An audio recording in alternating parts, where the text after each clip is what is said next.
Nimaga varikoz operatsiyasidan keyin yana venalar qaytib varikoz chiqish ehtimoli bor? Men ismim Zokirxonov Shahzod. Men Flibalife klinikasining rahbari bo'laman. 25 yil tajribaga ega bo'lgan qon tomir jarroh flebologman.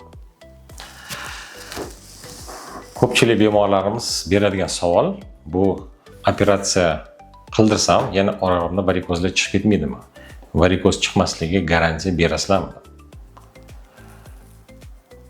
Avvalambor tibbiyotda hech kim hech qachon hech qanaqa garantiya bermaydi. Chunki tibbiyot bu shunaqa fanki, rus tilida netochna nauka deydi. Tibbiyot faqat statistikaga asoslangan holda natijalarni ko'rsatib beradi. Bugungi kunda varikoz kasalligini davolash ancha va bemorlar uchun ham va vrachlar uchun ham osonroq bo'lib qolgan. Chunki ayniqsa bemorlar больницада yotmaydi, ishqati kesilmaydi, lazer yo'li bilan tomirlar ichidan quydirib beriladi. O'sha varikoz yuqorida videolarim bor, u haqida gapirganman. Kengaygan tomir degani, kengayish degani. Tomir kengayib ketgandan keyin qon pastdan tepaga emas, tepadan pastga tushadi. Pastga tushgandan keyin pastki shoxlariga nagruzka chiqib, hammasi uzun shingiliga o'xshab, tomirchalar, shoxchalar bo'rtib chiqib ketaveradi. Varikozni bitta yo'li bu tomirlarni yo'qotish kerak yoki eskicha usul bilan kesib olib tashlash kerak yoki zamonaviy lazer usuli bilan tomir ichiga naycha kirgiziladi, tomir og'izsizlantiriladi va tomir bilan ichidan quydiriladi. Bo'rtgan tomir yopiladi, qisiladi, so'rilib yovib ketadi. Bemor hech qati kesilmaydi, kichkina nina orqali kirgiziladi, 2 millimetroviy prokol orqali.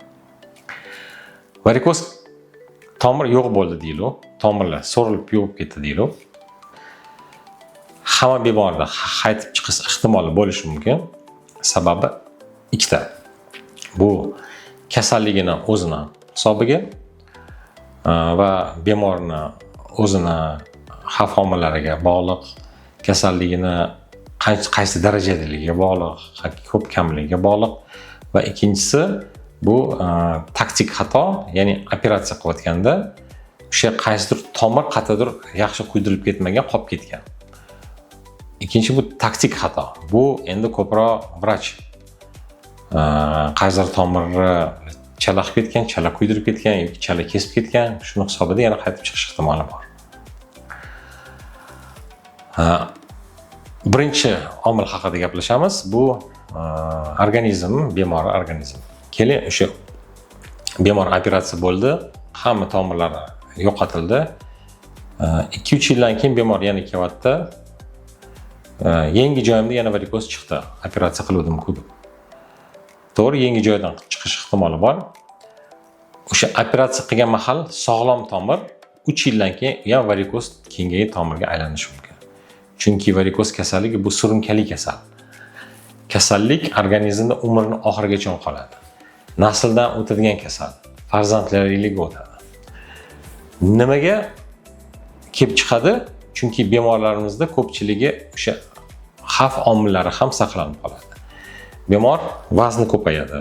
Ortiqcha vazn bu qon hajmini ko'proq bo'lish degani. Kengayib ko'proq bo'lgan hajm qon yana tomirlarga nagruzka beradi, yana chiqish boshlaydi. Yana omillardan bittasi bu homiladorlik.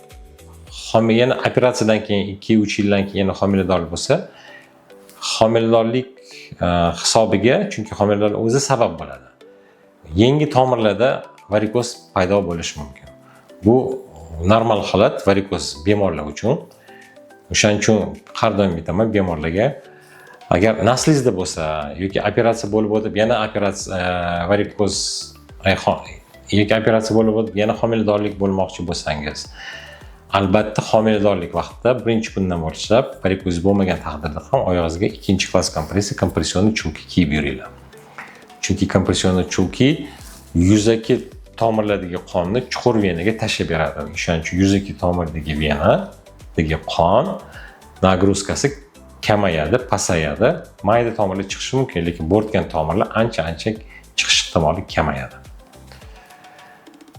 Boshqa sabablardan bu o'sha tikka oyoqda ishlaydigan odamlar, sotuvchilar, sartaroshlar, oshpazlar, o'qituvchilar ham bo'lishi mumkin.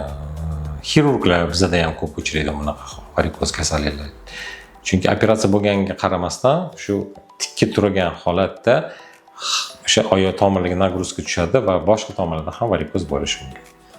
Shuning uchun operatsiya bo'lganingizdan keyin o'zingiz ehtiyot qilishingiz kerak. Vaziningizni nazorat qilishingiz kerak, ozish kerak, ko'proq harakat qilish kerak, mushaklarni baquvvatlash kerak. O'sha oyoqdagi bo'shashib qolgan mushaklardan ham qon turib qolish ehtimoli ko'pda. Yurayotganingizda yaxshi qisqarmaydi. Baquvvat, nakachini deymiz, mishsalarda qon yurish ehtimoli juda zo'r bo'ladi.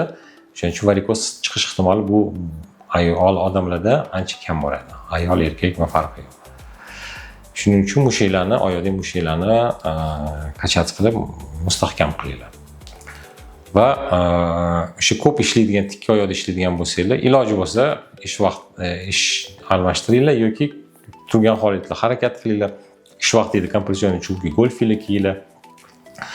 Albatta vrach har doim shu narsani aytadi, operatsiyadan keyin biz aytamiz, shu vrach nazoratida bo'lish kerak albatta va 2-4 operatsiyadan keyin har 2 yilda, 3 yilda UZI Dopplerni o'tib turish kerak. Operatsiya bo'lganlik taqdirda ham, chunki operatsiya bo'ldim qutuldim degan emas, yana chiqish ehtimoli bor.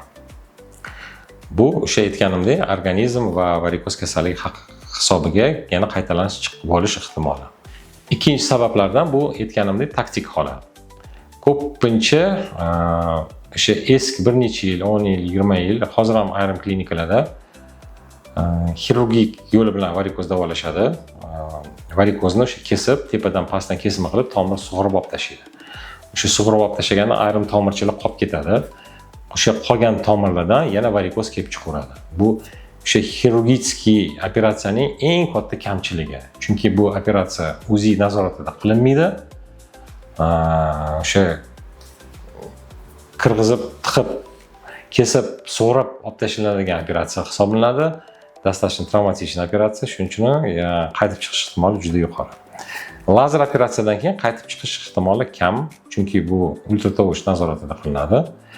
No, bunda ham ayrim endi tajribasini olayotgan flebologlarda qaytalanish ehtimoli bo'ladi, chunki katta varikozlarda o'tkazib yuborgan varikozlarni ular baribir endi tajribasi unaqa bo'lmagan uchun qo'rqib qattiqdir tomirlarni qoldirib ketishadi.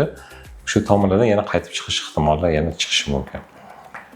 Shuning uchun bugungi kunda varikozlarni davolamoqchi bo'lsangiz, avvalambor lazer operatsiyaga ko'proq urg'u qilishga harakat qilinglar va o'sha murojaat qilgan vrachlar nechta operatsiya qildi deb shuni ham surishtiringlar.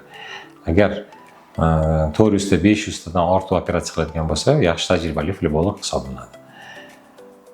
Agar qanaqadir savolinglar bo'lsa, o'sha nimaga qaytalanish bo'yicha kommentariyada qoldiringlar. Shu savollarga hammasiga javob berishga harakat qilaman.